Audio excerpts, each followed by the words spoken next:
Hey, what's going on everybody, and welcome to the second video of the CCENT course that I've created.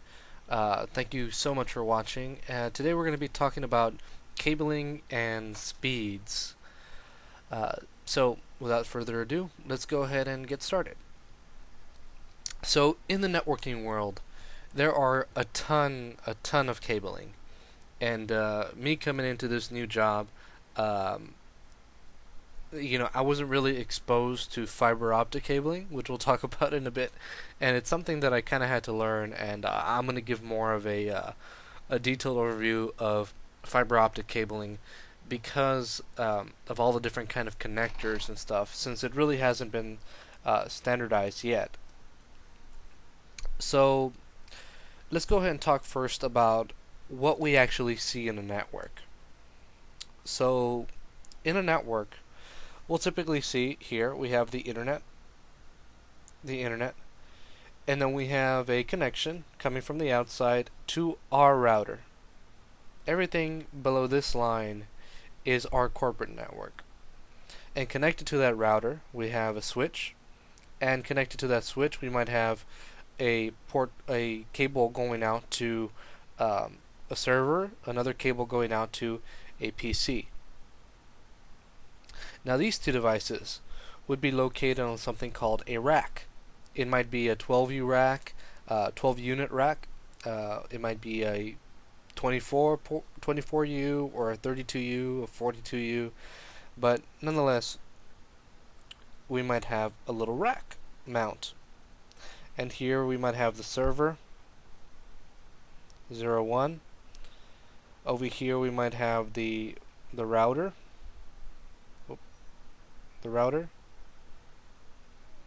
Right here we might have the switch. Then usually up here at the very top we have something called a patch panel. And a patch panel looks like this.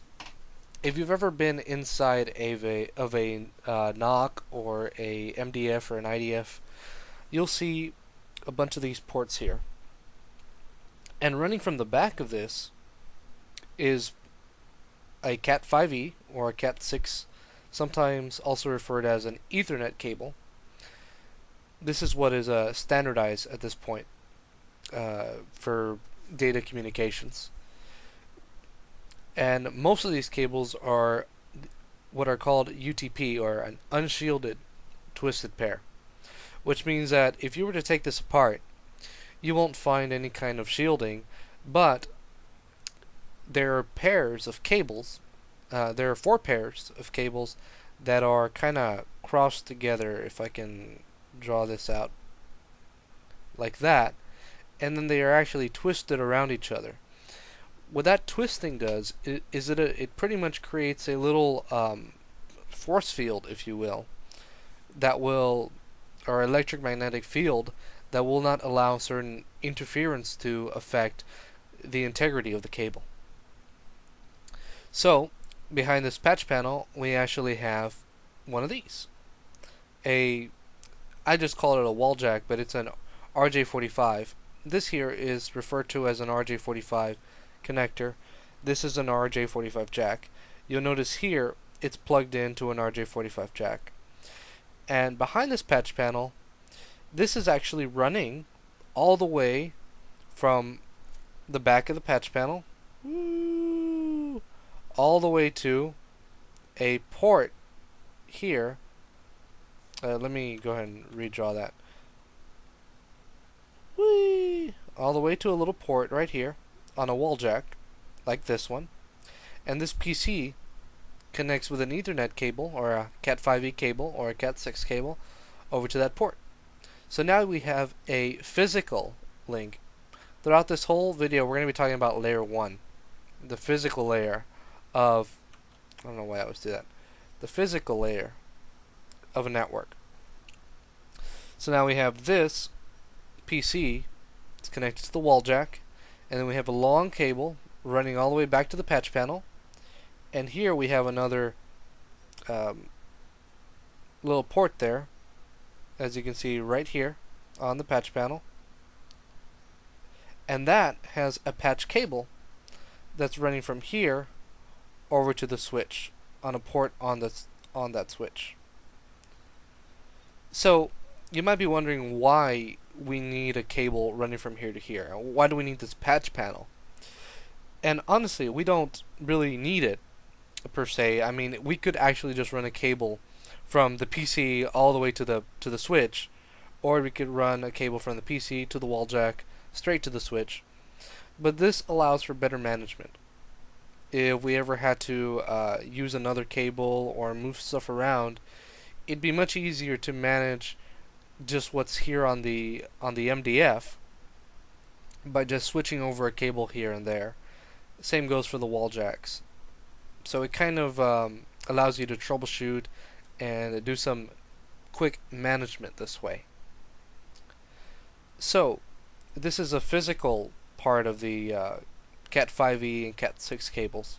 So now that we understand that, oh, and by the way, it would be the exact same deal here with the server, except this server is actually connected directly to the actual rack itself. So in most cases, we'll actually have the server actually just connected directly into the switch. And in some cases, you'll have the server connected over to the patch panel, then to the switch, or by means of a fiber channel, which is not part of this course. So let's move on here. So now we have this coaxial cable. Now, many of you might see this and be like, oh yeah, that's a cable that's used for my cable TV. And yeah, that's really what it is. But it's also used, for instance, I have Time Warner cable, and they use this coaxial cable to connect me to the internet as well. And the reason why they decided to use this means of communication is because it was something that was already in place. It was already in place, and so they decided to use this to go ahead and offer more services. So this offers your TV services. It also offers your internet services.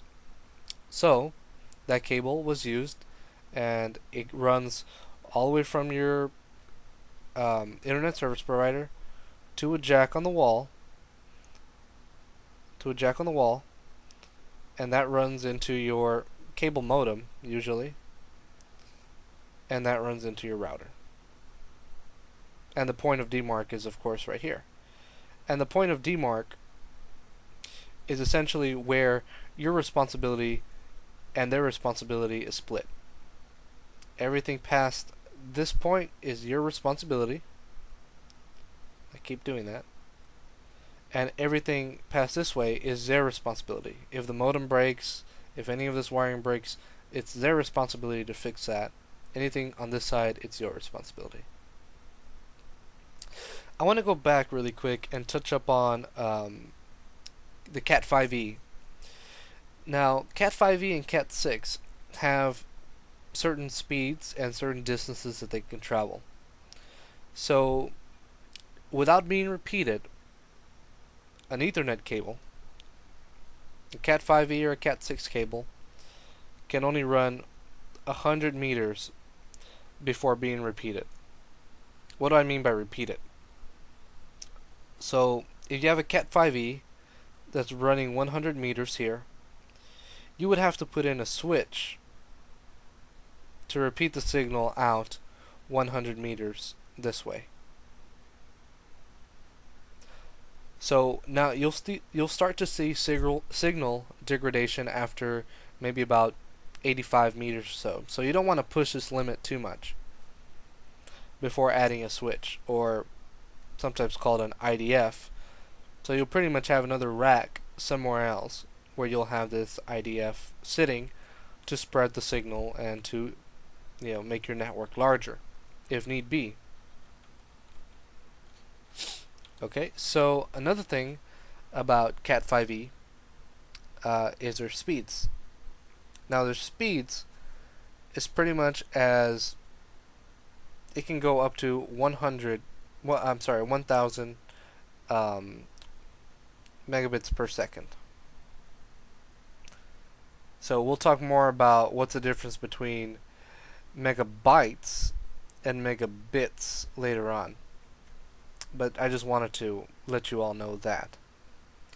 So now a lot of the network cards you'll find in computers, the ones that connect to the Cat5e cables on the back of the computers to the wall jack, some of them might only still be at 100 megabit per second throughput, but a lot of them are at a gig or a gigabit per second, which is also the same thing as 1,000 megabits per second.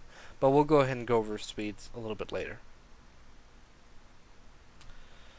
So now fiber optic. Now fiber optic is really the way of the future, and not the way of the future. It's the way things are going now. Now fiber optic is awesome because it uses light. It uses glass and light signals, which travel insanely quickly. And also the integrity of the light can travel much further than that of data signals on a Cat5e cable. So we have two different types of fiber optic cables, and we have what are called single mode fiber optic cables, and then we have multi-mode fiber optic cables. Single mode fiber optic can travel hundreds of miles. I believe 600 miles is about where you want to start repeating the signal. Multi-mode can run, I believe, in the tens of miles. It's not really the same. It's not standardized yet, but I believe about 25 miles or 60 miles, it should not have any problem doing that. So there are different types of connectors that fiber optics have, and I regret not putting in a photo of the different types of connectors, but we probably will go more into detail about this in a later video. Now, these connectors here are kind of squarey looking. They kind of have like a boxy sort of shape to them. These are called SC connectors. I remember them by just calling them, well, I call them SCs, but I remember them by saying in my head square connectors or squarey connectors. Now there's other types of connectors here. One of the more common ones today, oh man, am I really, is one that has a little clip at the end of it. And they're very small. So these are called LC connectors because of the little clip. That's how I remember it. Again, don't go to your boss and tell them that this is how you remember it. Now there are what are called ST connectors, and these are kind of circular, and they have kind of like a security little thing there. We actually have to fit a little pin in that area and be sure it fits. So what I actually think about when I see this, I think secure tip. This is the tip of the connector, and it's a secure tip because it locks in place. So there's SC, LC, and ST. I believe there are other ones, but these are the three most common of all the connection types. So now sometimes you might see a cable that runs like this. So this would be an SE to LC connector. So depending on the ends is what you actually call the cable. Now the cables also have different properties to them, different speeds and wavelengths. I'm not going to get into that here in this video, but I just wanted to make you guys aware of how this worked. Now, at the end of it all, how does it actually work? So, your service provider actually comes in and installs actually a whole little rack here for themselves So it might be like AT&T or something like that. And they're going to run a cable over here to your rack. Let's just say this is your little 12U rack. And they have a little, I guess, panel. I'm not even sure what it's called, but I'm just going to call it a fiber panel. And they put on a certain amount of strands. It really depends. Sometimes it's 24 strands. Sometimes it's only 6 strands of fiber that's running from here to wherever it is. And this you can plug into any of those two strands. So of course, when you're mostly going to be handling the multi-mode, which actually have 2 connectors on each end. So this here is a single mode. If you see connectors with 2 little squares like that, or 2 little clips, then that's multi-mode. And that's typically what you're going to be using on a day-to-day basis. So you plug those into the fiber panel, and then you plug that into your switch. Now most switches you're actually going to need to put in what's called an SFP module in order to allow you to plug in fiber optic cables.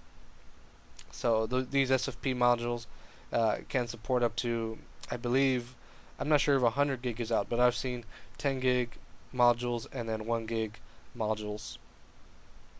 So this is pretty much like a very, very small overview of what this is and how it works. So really, fiber optic is nothing to be scared about. It's just another cable, and there's, well, different kinds of cables and different speeds, but it's really nothing to be scared about. And that's really what I want to drive home here. So now we got our rollover cables. Now, rollover cables usually use one of these. Now, rollover cables are used for managing the console ports on the back of your devices.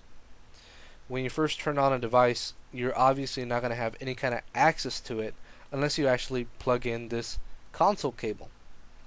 Most laptops or computers don't have this kind of connection anymore. This is the DB9 serial connection. So you're usually going to need a USB to serial converter in order to plug that into that. This end of the connection goes into the blue console port on the back of your switch. So you have like a switch or a router, and there's like a blue little connection that says console 0 or console. You plug that in to that, and that allows you to go ahead and go to your, PuTTY or whatever terminal you use, or secure CRT, and it lets you manage and set up your switch, and hopefully create some kind of remote access so you don't have to be sitting in a closet configuring the switch or the device. So these two are used together for management. Now last, and actually probably least, is the serial connection, and not to be confused with this serial connection. It's a different kind. This connection here is actually kind of old school. It was used a lot before, but nowadays it's really something that's being phased out.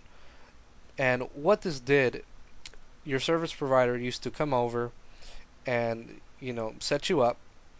Here's the internet, and right here they would put what's called a CSU DSU device, and here you would connect your serial cable over to your router using what was called a WIC 1T connection. And so this device, you needed to have a cable connecting. So this device, this cable would connect to here, and this would connect to here, I believe. And there would be also another cable running from here to the internet. So again, this is not used very often, but it's still used in some places, so it's good for you guys to know just in case you ever run into that. Alright, so that's pretty much all the cabling that we're going to talk about in this video. But now we got speeds. So we talked a little bit about speeds in the last video, 100 megabits, bits and bytes and whatever. Now, that's really what I want to drive home here. What is the difference between a bit and a byte? Now, this might seem a little bit silly, but the way I, used to remember, now it's just kind of, I remember just because of the word. But at first I had kind of a hard time thinking about um, how do I explain this to people. But let's just say you had a burger, and you had a friend of yours, that wanted a piece of it, and you said, "Here, you can go ahead and have a bit. You can have a bit of my burger." So they take a little bit, just a little bit. So it's small. If you told them take a bite of the burger, they're gonna take a big bite. So a bit is smaller than a byte, and more specifically, 8 bits. 8 bits is equal to 1 byte. A bit is typically noted like this, and 1 byte is typically noted with a capital B.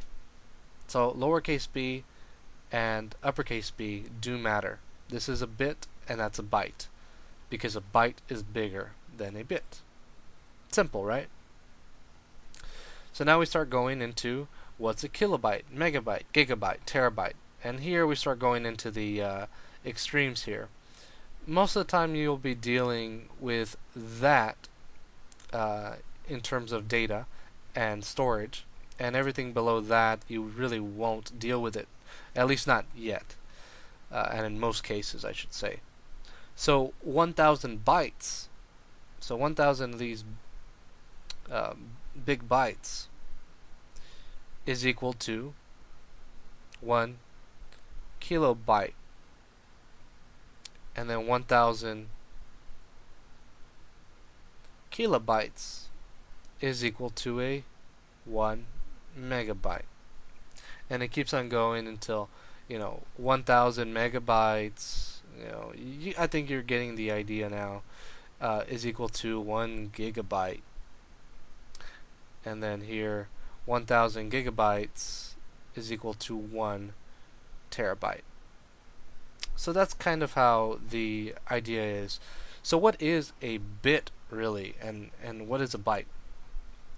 So computers use what's called binary in order to communicate. So let me bring up my whiteboard over here, if I can.